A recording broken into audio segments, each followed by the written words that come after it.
दिल्ली देश का दिल है, लेकिन आज देश का दिल रो रहा है। क्यों रो रहा है? क्योंकि रेलवे प्लेटफार्म पर एक ऐसी घटना हो गई जिसमें तीर्थयात्री मारे गए, रेलवे यात्री मारे गए, छोटे छोटे बच्चे कहीं ना कहीं इस घटना का शिकार हुए हैं। तो आखिरकार ये हुआ क्यों? रेलवे ने अपनी खाना पूरी कर ली है, क्योंकि जांच बिठा दी गई है, मुआवजा घोषित कर दिया गया है, लेकिन सवाल उठता है कि आखिरकार ये हुआ क्यों। आइए सीधा सीधा रेलवे यात्रियों से पूछते हैं जो यहाँ आए हुए हैं कि आखिरकार इस घटना को कैसे रोका जा सकता था। क्या नाम है भाई साहब? मेरा नाम कस्तूरी लाल है और मैं दिल्ली वासी हूँ। मैं प्रयागराज जा रहा हूँ। जो ये दुर्घटना हुई है उसके जिम्मेदार ये रेलवे के कर्मचारी हैं और बीच में पार्टीशन है नहीं। तो यहाँ पर देखिए जो बता रहे हैं, ये आप देखिए वो एक मिनट, ये जो जगह है जहाँ पर एक्सीडेंट हुआ था, जहाँ पर ये घटना हुई, हाँ बोलिए। हाँ, इसके बारे में बताता हूँ। बीच में पार्टीशन नहीं है। उतरने वालों के लिए अलग से लाइन होनी चाहिए और चढ़ने वालों के लिए अलग से होनी चाहिए, जो कि बीच में है नहीं। और पुलिस वाले थे नहीं यहाँ पर, भीड़ ज़्यादा थी।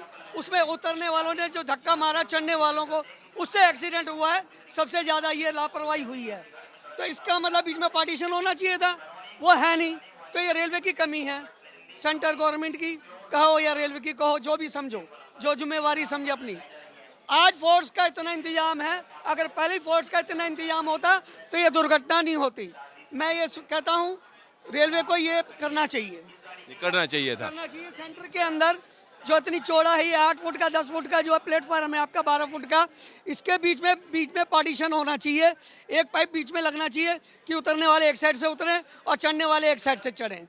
समझिए ये एक बड़ी सामान्य सी चीज है जो हम कह सकते हैं, जो रेल यात्री हैं उन्होंने इसको कहीं ना कहीं ऑब्जर्व किया है। मैं कैमरामैन से कहूंगा वो दिखाएं कि यह है जो फुट ओवर ब्रिज से नीचे उतरती हुई सीढ़ी है, इसमें कोई पार्टीशन नहीं है। और पार्टीशन ना होने की वजह से कहीं ना कहीं लोगों को आने जाने में दिक्कत हुई।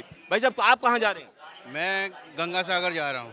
क्या नाम है आपका? दुर्गा प्रसाद मेरा नाम है। तो दुर्गा प्रसाद जी, ये जो घटना हुई है किसको जिम्मेदार मानते हैं? ये बहुत ही दुखद घटना है। इसके सीधे सीधे जिम्मेवार रेलवे प्रशासन है कि अकस्मात एट द टाइम ये प्लेटफार्म बदलने का जो अनाउंसमेंट किया, उससे यात्रियों में भगदड़ मची।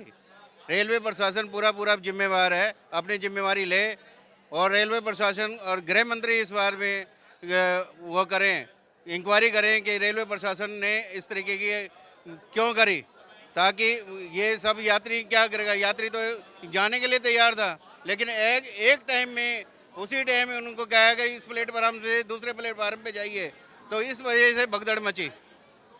यहाँ आप समझिए इस सामान्य रेल यात्रियों को भी दिमाग में है कि इस तरीके की व्यवस्था होनी चाहिए। तो रेलवे अधिकारियों के लिए एक बड़ा सवाल है, इस तरीके की व्यवस्था क्यों नहीं थी? जब आप बार बार स्पेशल ट्रेनों को अनाउंस कर रहे थे और छाती पीट रहे थे, एकदम अपनी पीठ थपथपा रहे थे कि इतने लाख लोगों को हमने स्पेशल ट्रेनों में भेज दिया, इतनी ट्रेनें हमने बोल दी, प्रयागराज इतनी ट्रेनें जा रही हैं, और नई दिल्ली रेलवे स्टेशन पर मिसमैनेजमेंट हुआ, क्राउड को मैनेज नहीं किया गया। निश्चित तौर पर कहा जा सकता है जिम्मेदारी तो बनती है और जिम्मेदारी तय होनी चाहिए।